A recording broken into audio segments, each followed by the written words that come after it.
What are the best cards in Disney Lorcana? Well, today in this video, we're going to show you the most dominant and successful cards within the metagame. However, because of the numbers being so unbelievably skewed, thanks to Ruby Amethyst dominating the metagame, not only am I going to show you the top 20 cards in the game, I'm also going to show you the best two cards from each ink. Let's get into today's video. As you can see here, these are the most successful cards in Lorcana in the Rise of the Floodborn metagame. The first 5 cards are, of course, none other than Amethyst cards, the true core that is running rampant within the metagame. Merlin Rabbit, Madam Mim Fox, Madam Mim Snake, Merlin Goat, and the deceiving Friends on the Other Side. It takes all the way to number 6 to see the next most played card and be prepared. Maleficent Sorceress gets another nod, and then we get a row of more Ruby cards. Lady Tremaine, Maui, Maleficent Monstrous Dragon, followed by Yzma, Scary Beyond All Reason, Minnie Mouse, Styler Surfer, Grab Your Swords is the first steel card on the list, Teeth and Ambitions, Olaf the Friendly Snowman, finally hitting our first Amber card with Zimba Protective Cub, Let the Storm Rage On, and Stitch New Dog are the top 18 cards played in the metagame. All of these cards see just over at least 60 cards or more, with Friends on the Other Side hitting 134 copies that have been made successful across top 8s far and wide. So I took the data from the meta report this week and I actually imported up to 1,000 individual copies of cards from successful deck lists. Now these decks were not simply taken from top 8s, but they were taken from top 8s of reported 1Ks. They were taken from winning deck lists of league events reported. So the variation on these is a bit more sorted than just, let's just say, 25-person tournament reports for 1Ks or better. So I tried to put a little bit more variety into it just to, give some of the other inks a little bit of chance. But in all honesty, Amethyst and Ruby still ran away with the list by a large margin. You can see here on this list, there are no blue lines, there are no green lines. So in the top 20 cards, which is only showing 18 right in there, but in the top 20, there were none. In fairness, it actually goes quite deep before you even find your first Sapphire card. So while these 20 cards are above at least 60 cards played, it takes quite some time to find a copy with any other color than the 4 that you see on your screen. But today we're going to break down the top cards in each of the inks, discussing the top 2 cards among them, and while they're probably even included on the list, and what makes them most successful within the metagame. Friends on the Other Side and Merlin Goat are the 2 most played cards in the current Disney Lorcana metagame. In all honesty, Friends on the Other Side is the best card draw in the game. It's the best song in the game. And then it really helps that Merlin Goat is an inkable with guaranteed 2 lore with nearly no way to interact. If we really start considering Merlin Goat from the time it was revealed to the current situation in the metagame, I don't think anyone truly understood that this card was very likely one of the best cards in the game, and it took some time to really develop that and showcase it across multiple layers of events and a month-long metagame to this point. Merlin Goat very well may be the best card in Disney Lorcana. I know it's not something that you're probably even heard many say yet, but the concept that Merlin Goat has very quickly turned into a way to win games when your opponent just didn't honestly even have an opportunity to change that or to fix that. And Amethyst now has a layer of ways to do that. Merlin Goat and Spellbook are just to name a few. When paired with Ruby, you can give yourself even more options. If we go back to even Aladdin Heroic Outlaw, who's not currently featured in many decks in the game, but the concept is still there. It was all really developed in set 1. The problem now is in set 2, it just got cheaper, more effective ways to do it that didn't even need interaction from your opponent. The idea that Spellbook, along with Merlin Goat, have compounded in ways to gain lore without ever having a challenge or without ever having a quest really has played a true dividends in the Disney Lorcana metagame. Merlin Goat and Friends on the Other Side have truly dominated the metagame. 134 copies, 133 copies. That's right, it was only a one copy difference, which means that some deck that was released in top 8 form only played 3 goats. I wonder if they ended up changing that number after that tournament, because just about every other event that was reported, you had 4 goats in decks and you had 4 Friends on the Other Side. Friends on the Other Side being one of the best cards in the game, honestly, is probably something we don't even think about or really talk about enough. The fact that you can exert a character and just draw 2 cards, honestly, at the cost of most occasions, a single lore point, is one of the most oppressive cards in the game.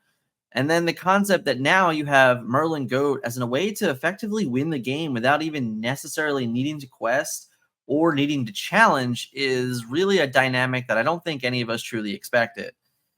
The ability to really control the game at so many different points, utilizing the ruby removal in addition to the amethyst draw power, has proven to be a true success within the metagame, and more specifically, the success of Ruby Amethyst. Be Prepared and Lady Tremaine come in as the top 2 cards played for the Ruby Inc. Be Prepared is truly the only reset button that's currently in Disney Lorcana that really cannot be stopped by anything in the current metagame. It's also now being utilized as an effective win condition because of Merlin Goat. Lady Tremaine is a 2 lure for 6 cost, and it can even be cost 4 with Shift, and it removes a character when it comes into play. The more interesting fact is that in addition to removing a card, it even has the ability to get around Ward.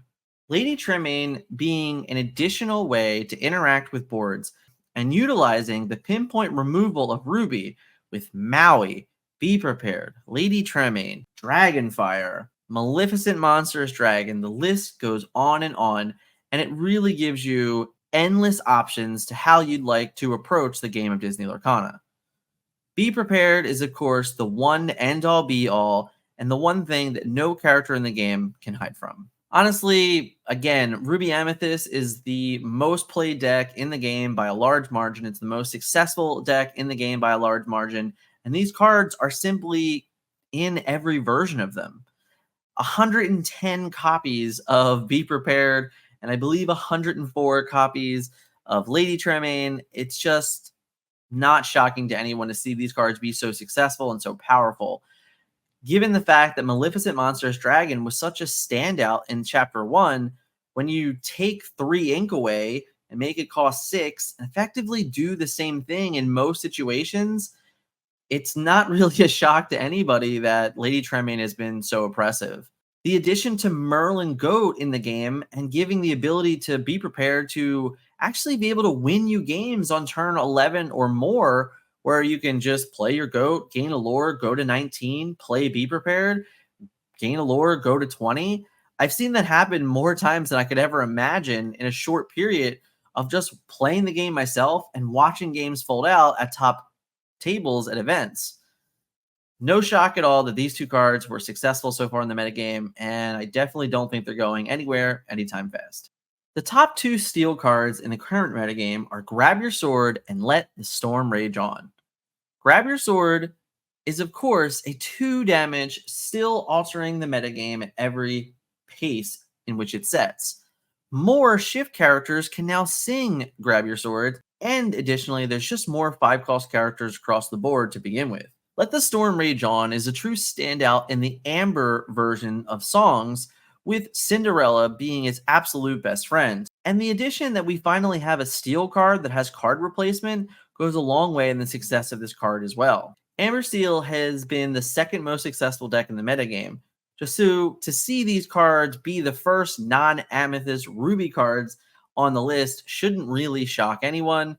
In fairness, some of these cards have been seeing play for a while. Grab Your Sword is one of the more dominant cards in Chapter 1, and nothing has really changed in Chapter 2. Much like still seeing Be Prepared and still seeing the Friends on the Other Side, I don't think we're going to get rid of Grab Your Swords anytime soon. Even in a metagame where it's known that 2 health or 2 willpower is not enough in most cases, Grab Your Sword still finds its way as a home in all steel decks. The addition of Let the Storm Rage On with an early Cinderella ballroom sensation really just impacts the entire first few turns of the game. Being able to simply exert my one cost character to play a three cost song that can remove a character and draw a card is honestly tempo at its finest. No shock at all that these two cards have been successful in the metagame, and with more steel decks coming to the forefront in the form of Emerald and Amethyst, I see the likelihood of both of these cards going up in overall value within the game, and hopefully numbers of consistent and contending decks within the metagame. With 4 of the top 6 cards in Disney Lorcana Rise of the Floodborn metagame being songs, I'd love to know in the comments what your thoughts are on that. Do you think that the song mechanic is too powerful, or is it really just kind of the most fun thing about the game, being able to utilize characters for nothing other than just questing and challenging? Being able to exert a Cinderella to sing 3 cost songs, being able to sing a Grab Your Swords with Ariel. Some of these plays are truly game altering and game breaking, and even more efficient when utilized with singers. But none of that would be possible without the song mechanic. I'd love to know your thoughts in the comments below about the songs. Of course, if you're enjoying the video so far, hit that like button. If you're new here and you're enjoying the content, you want to see more like it, hit subscribe. What other thing could you say about the combination of Stitch and Zimba from Chapter 1? The new dog and the protective cub are effectively the old guard for Amber. Zimba is still playing a role that no other character can truly compete with, and the threat of Rockstar is enough to always include new dogs within your deck list. The first 3 inks on this list had at least one new Rise of the Floodborn card included. Amber was the first ink to really stick to its guns and its true colors from Chapter 1. Turn 1 Stitch followed by a turn 2 Zimba is probably one of the more common turns in Disney Lorcana history. So the idea that that's still what people are choosing to do really is a testament to both of these cards. Now, the new dog might not be the true testament, and it might be a lot more about Rockstar. But the protective cub, he's a one of one in Disney Lorcana. There is no other card that can potentially replace him in the metagame right now. There's no other card that on 2 can protect your characters. There's no other card that even on 3 in Amber can do it the same or honestly even close to being better than it. The idea that you need to play just in time to put a 5-cost bodyguard in play to make it feel anywhere close to the power level of Zimba on 2 is a true testament to how good the Protective Cub actually is. So it's no shock to me to see him as one of the most played cards in Disney Lorcana still, even in the Rise of the Floodborn metagame. Okay, so now we've covered all of the cards that you knew about. Before we get forward, before we show you the next 4 cards, hit me up in the comments. Let me know. What do you think the most played Emerald cards is? I think we know what the most played Sapphire cards is. I don't even think you have to guess. But Emerald is actually an interesting number. I think some of the information you're going to see might actually really shock you. So hit me up in the comments. Let me know what you think is the most played Emerald card. So the most successful cards in Lorcana for Sapphire are none other than Popsicle and, of course, Hiron Flavorsham. However, Emerald has Flynn Rider and Lucifer. Let's discuss. So of course the question becomes, is there a better dynamic duo than Popsicle and Hiram Flavorsham in Disney Lorcana?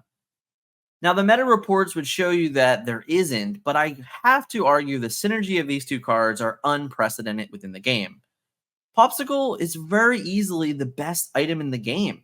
We can make a debate and argue about certain other items standing up to it, but nothing comes close to being an inkable card that costs 1, replaces itself, and has different layers of effects throughout the rest of the game. The best turn 1 play for any Sapphire deck at this point.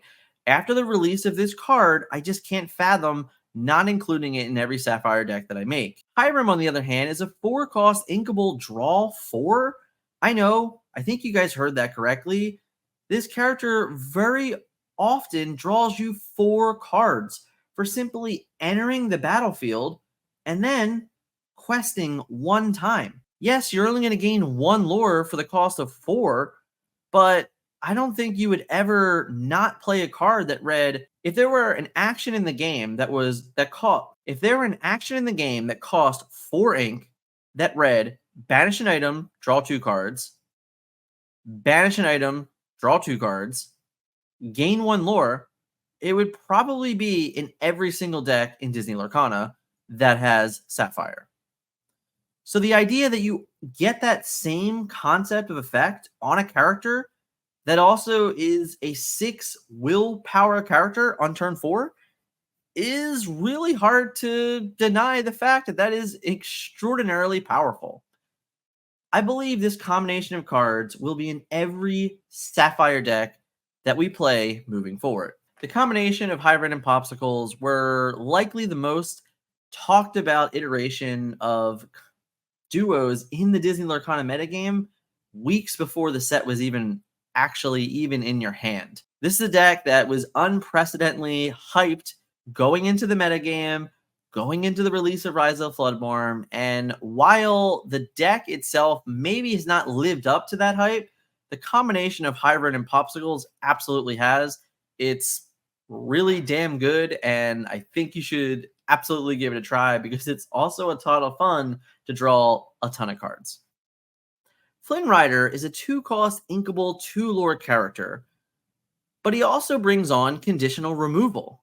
Lucifer is a 5-cost 2-lore character that also brings on conditional removal. However, the question that you all need to be asking is this really the best thing you can be doing in Emerald? Listen, I get it. Emerald is kind of on a struggle bus. And for an ink that really had a lot of hype about a lot of cards in Rise of the Floodborn, they're just not successful. I don't think anyone really would have pegged that Flynn Rider or Lucifer would have been more played than Prince John or Bibbidi Bobbidi Boo 3 weeks ago. These are cards that we thought were going to dominate the metagame. People were running scared for the discard mechanic. But neither of those cards are even close to being, the most played cards in the game, but they're not even close to being the most played cards within their own ink. Emerald has a lot to want, in all honesty. And while these cards are good and interesting, I'd argue that Flynn Rider is overplayed. A 1-2 for 2 in this metagame isn't very good. Most of the other decks are avoiding playing 2 willpower characters, and Emerald is kind of forced to having to play 2 willpower characters. So when you start considering those facts, it's probably why it hasn't been as successful, because it can't actually get over the hump of the true metagame whatsoever, because it's forced to play 2 willpower characters, because that's the best thing it can be doing. We'll have to see what ways that Emerald can adapt in the coming months, but I do feel like some Emerald fans are going to have a lot to be wanted come set 3, unfortunately. I really enjoy breaking down numbers like this, doing all the meta reports and seeing the charts and graphs for what's successful in the game is really interesting facts to me. I hope you guys enjoyed today's video, and if there's a particular card that you're curious where it ended up on the list, this was 129 different cards on the actual list that were at least playable enough to be successful in one top 8 or one league win or something like to that extent. So hit me up in the comments. Let me know a name of a card that I didn't cover. I will give you the answer for it. Or join the Discord, be a part of the discussion, and we can always talk about it there. Really interesting finds out of this. I honestly am shocked by the low turnout for popsicle cards. I'm kind of not shocked at all by the Emerald cards, but kind of just the precedent of the game itself and really what Emerald might have to make key changes to be more successful within a metagame and find cards that aren't as flashy, potentially. I really do hope you guys enjoyed today's video, but if you're looking for something else to watch, you can click right here. I guarantee you that the information in that video probably just as good as the information in this video. So if you like this, you'll like that. Thank you guys so much. Make sure you hit the like button. If you're new, hit subscribe, and we'll catch you in the next video.